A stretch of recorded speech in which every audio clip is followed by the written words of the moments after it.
Hello everybody and welcome to another Transformers Masterpiece review. In today's video, thanks to the team at Robot Kingdom, we're taking a look at the latest part of the Masterpiece movie series. This is the MPM-9 Autobot Jazz.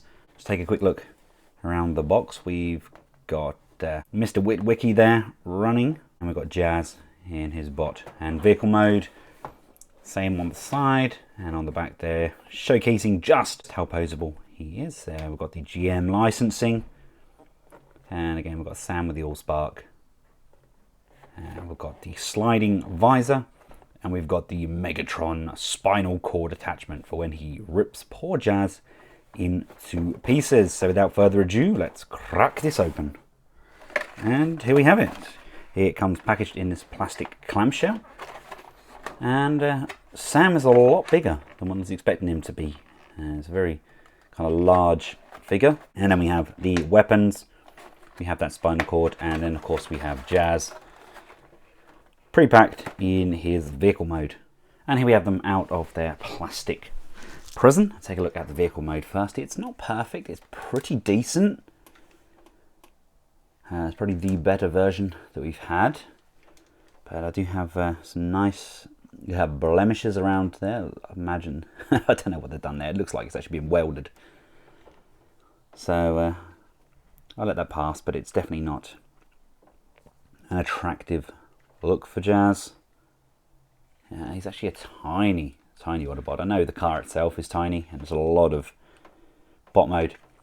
Underneath there, we've got the gun on the back there.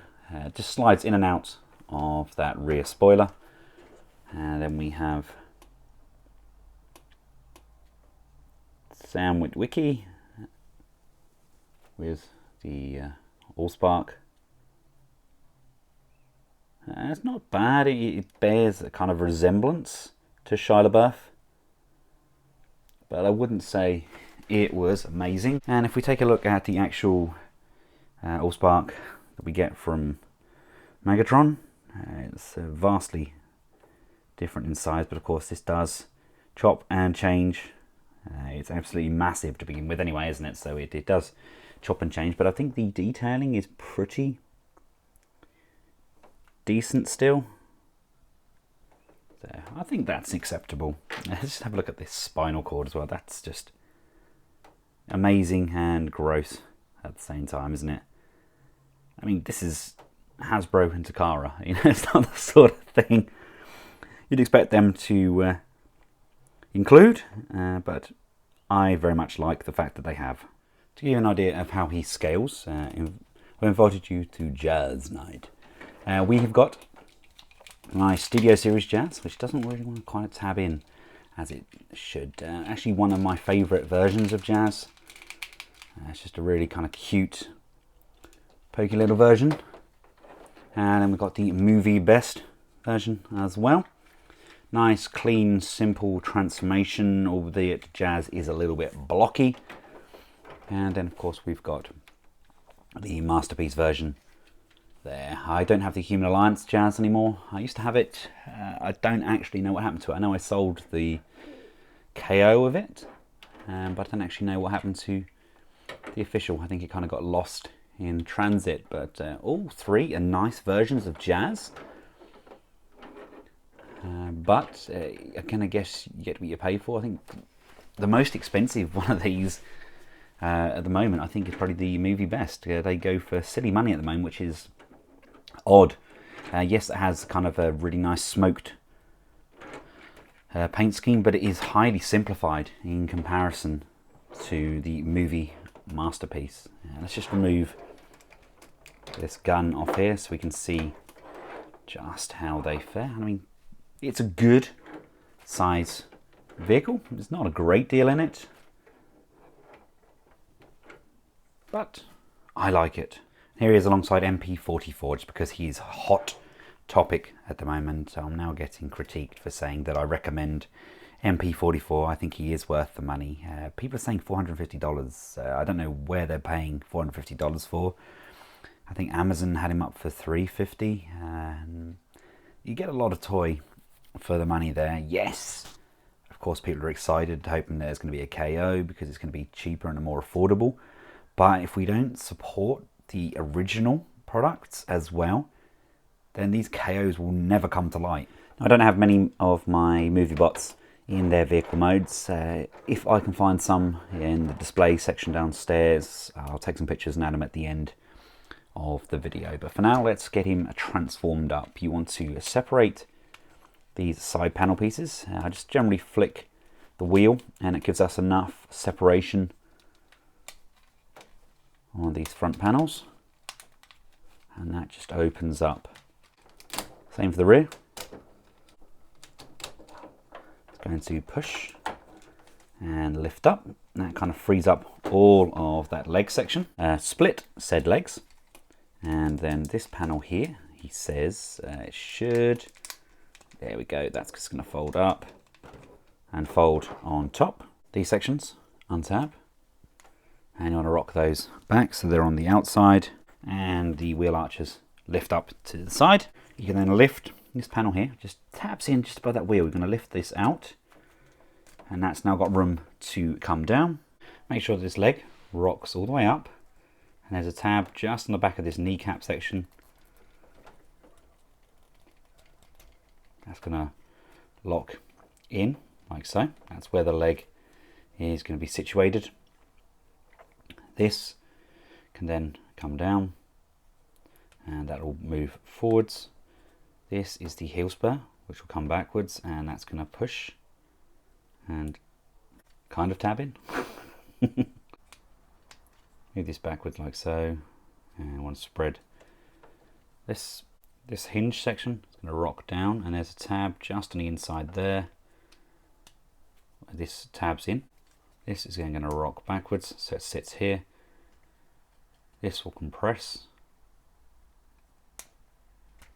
like so, and then these fold over to the back like so, and there we have Jazz's legs. You can then move these crotch panels up, and that allows the legs to actually go into position like so. Untab this bonnet panel like so.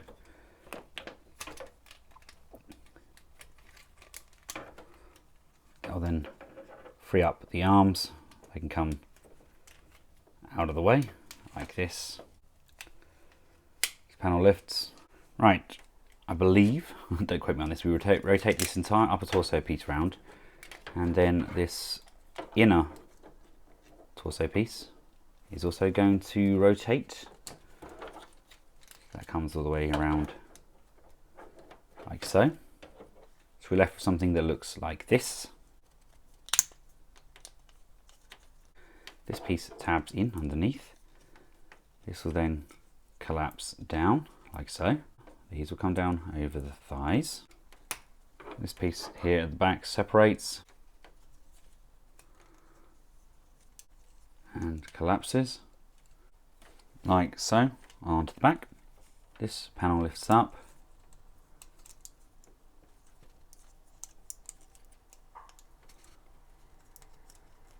and hooks over this back panel, keeping everything secured.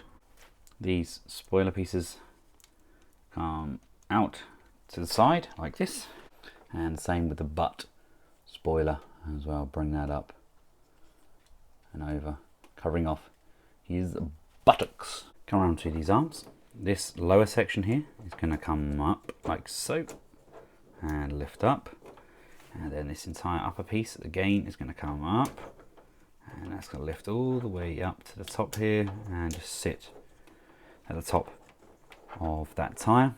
We've got this panel here which can come all the way down. This hinge rocks back onto a right angle. This comes up,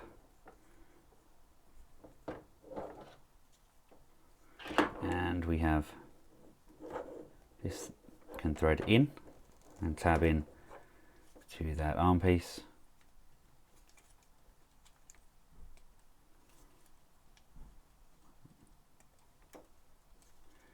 And then just open up these hands. We can then undo this panel here, undo this piece here. This bit here is going to lift up, and there's the head. So we can pop that back down. There is our Jazz.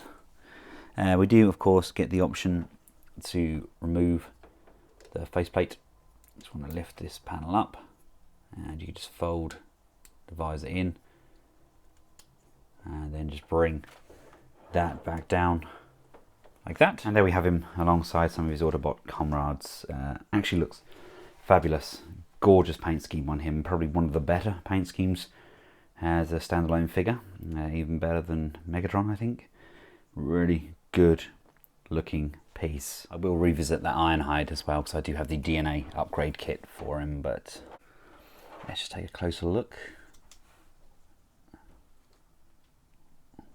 Gorgeous figure. Up and down, left and right. I think we've kind of got to have the visor down, haven't we? There we go. Really nice looking figure. Got loads of rotation, up and down motion on these elbows and shoulders. We have double bends on the elbows, a little bit fiddly on the inside here, but we do have fully articulated hands as well. We have waist rotation in there. We have these hip skirts which can move up, allowing for leg rotation forwards, backwards, out to the side, upper thigh rotation. There is a double jointed bend on those knees.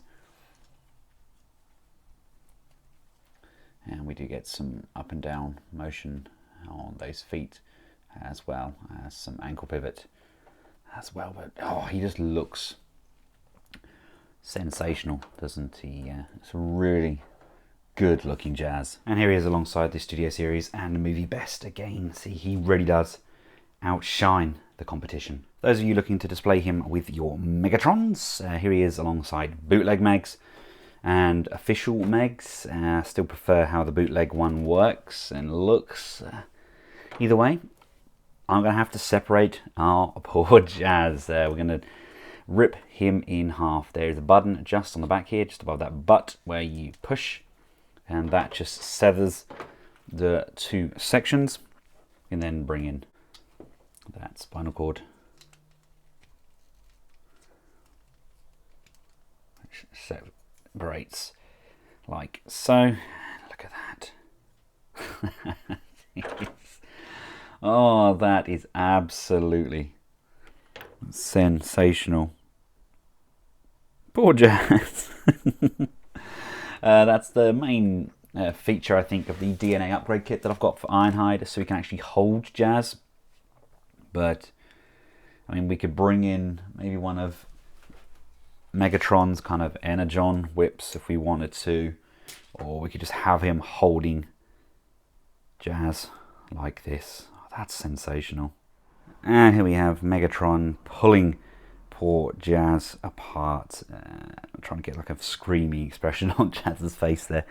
It's not as easy as it looks, especially considering on both versions of Megatron, the shoulder joints are ratcheted, but they're not super tight ratchets. The elbow is what causes the biggest issue.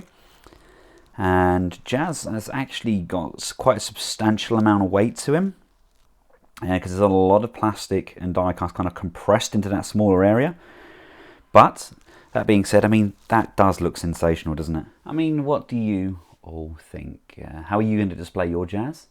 I still think this is probably the definitive version of Jazz that we have. There aren't any better, in my opinion.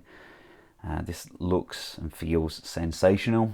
Transformation is probably a little bit too complex, considering the size, but absolutely outstanding, especially with Megatron and this extra kind of add-on feature that we have with this detachable waist. Really does look the part. Sorry, it's taken me so long to get a hold of this guy. Unfortunately, I couldn't afford to get that kind of pre-release version that was floating around on the market ages ago when Optopotamus and that got theirs. It was just very, very expensive for what it was. It just wasn't really my cup of tea. These are good figures, but not worth paying that sort of money. I don't get very much return on YouTube anymore at all. The adverts just don't bring in any revenue, so I have to play it sensibly. I'd like to thank Robot Kingdom for making these reviews possible, and especially like to thank all of my Patreons. The support is starting to really grow, and it means the world to me. It really does. I've got our own little private chat group as well where we all catch up. It's a really nice little community. And on that note, from myself and poor old Jazz, I'll revisit our friend Jazz here in the Ironhide upgrade video. But until then, thanks for watching. Until next time, goodbye.